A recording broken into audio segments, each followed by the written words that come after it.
நான் தேவனை நோக்கி என் சத்தத்தை உயர்த்தி கெஞ்சினேன். என் சத்தத்தை தேவனிடத்தில் உயர்த்தினேன். அவர் எனக்கு செவி கொடுத்தார். என் ஆபத்து நாளில் ஆண்டவரை தேடினேன். இரவிலும் என் கையை தளராமல் வெறிக்கப்பட்டிருந்தது. என் ஆத்துமா ஆறுதல் அடையாமல் போயிற்று. நான் தேவனை நினைத்த போது அலறினேன்.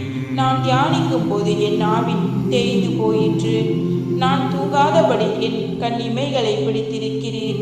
நான் பேச மாட்டாதபடி சஞ்சலப்படுகிறேன்.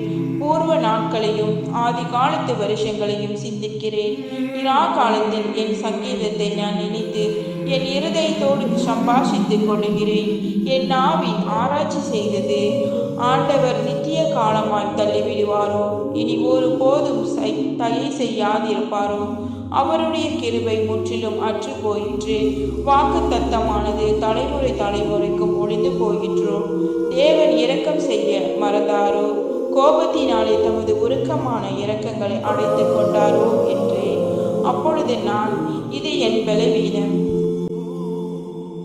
ஆனாலும் உன்னதமானவருடைய வலது கரத்தில் உள்ள வருஷங்களை நினைவு கூறுவேன். கர்த்தருடைய செயல்களை நினைவு கூறுவேன்.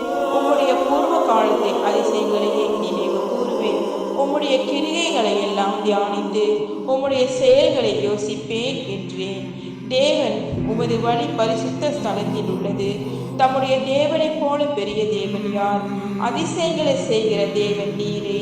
ஜனங்களுக்குள்ளே உம்முடைய வல்லமையை விளங்க பண்ணினீர். யாக்கோப்பு யோசேப்பு என்பவர்களின் புத்திரராகிய உம்முடைய ஜனங்களை உமது புயத்தினால் மீட்டுக் கொண்டீர். ஜலங்கள் உம்மை கண்டது.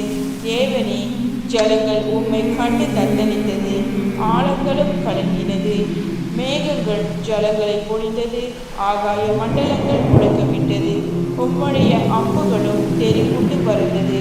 உம்முடைய குமுறலின் சத்தம் சுழல் காற்றில் முழங்கினது. மின்னல்கள் உச்சக்கத்தில் பிரகாசிப்பது. பூமி குலுங்கி அதிர்ந்தது.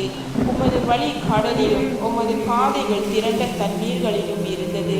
உமது காலடிகள் தெரியப்படாமல் போயிற்று.